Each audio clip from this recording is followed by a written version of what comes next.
Hello, everybody. It's Friday, and I know for a lot of folks, it's actually the Friday right before spring break. So best of wishes to you for a wonderful break if you have not had it already. And I wanted to just let everybody know that we will not have one of these next week because of spring break, but we will pick up that first week of April to wrap up the school year. Here we are. It's Friday Fact, Fiction, and Fuzzy on our Edmentum, Illinois YouTube channel. And I'm here with Kevin Gallman, my colleague here in Illinois, and we are thrilled to have the Assistant Regional Superintendent for the Kane County Regional Office of Education, Dr. Deanna Oliver, with us. Dee, how are you today? I'm great. Thanks for having me and bringing me into the Edmentum team today. You got it, Dee. Our pleasure. And thanks for being willing to jump on and participate. Kevin up there behind him has Dee's Twitter handle. If you don't follow her already, please make sure that you do so. You'll learn a lot. I promise you that. Dee, give us a fact, something in your position, having so much contact with leaders, educators around the entire Kane County, something that you know to be true right now in education. So I think, on a positive, our educators are working harder than and differently than they ever have before. And they're leaning in on each other and really trying to find creative ways to support children. And I think that's been one of the things that in all of my meetings, whether they're in Kane County or statewide with the state board, that has been probably the most impressive thing that we've seen is people just the amount of sharing of information and really willing to help others so that they can see their students succeed. I think on a negative, one of the things that we've seen in our office is an abundance of truancy, where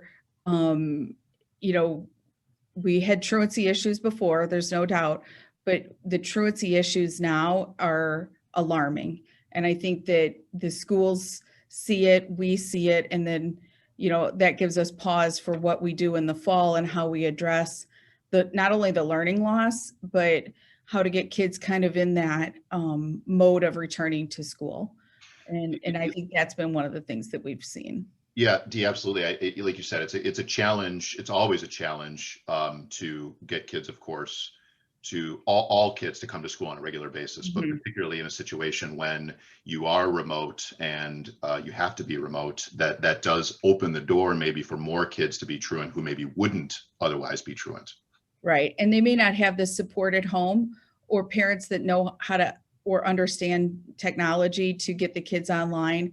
And so we've kind of had to pivot our work with our youth outreach staff to really help, determine the why and really say, why are they not participating in class? What are all these reasons why kids don't want to be seen at home or, can't get to class on time remotely?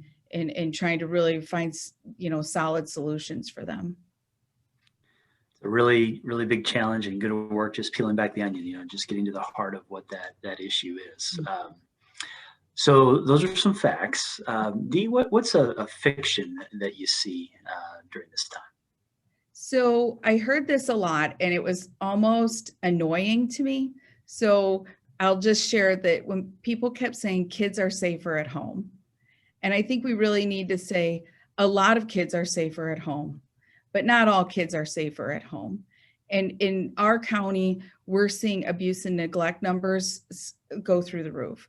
And that is very scary for me to think that there are kids in their homes that don't have a lot of exposure to their mandated reporters, and which would be every educator, in our schools.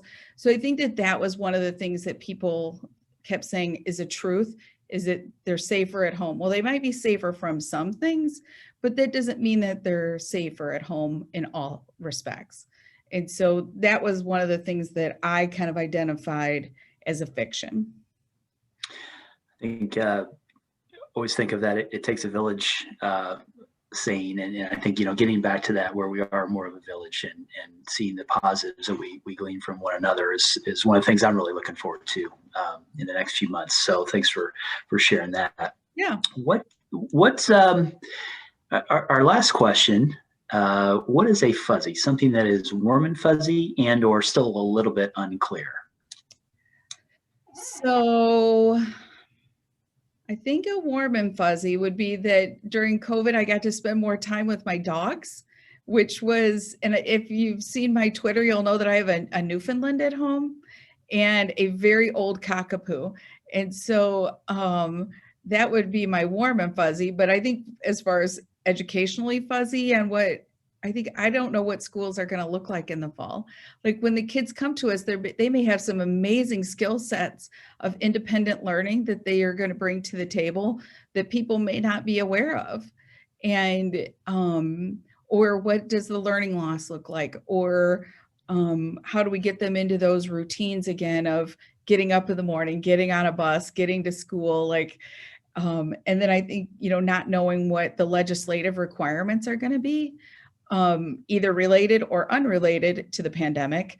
I think that those present challenges for our schools, and trying to really gauge how we support them as a regional office is important. I think it's trying to be that step ahead and making sure we're prepared with, professional development, which Katie Algrim does a great job with in our office, and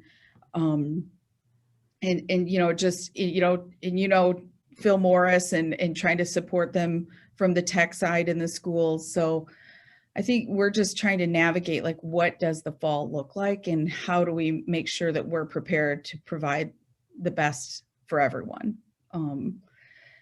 I think that, the fuzzy has been an opportunity to reflect and look at all of our heroes that have been, in our schools, in our community, and really understanding that all the careers that our adults are in are there because they had great teachers.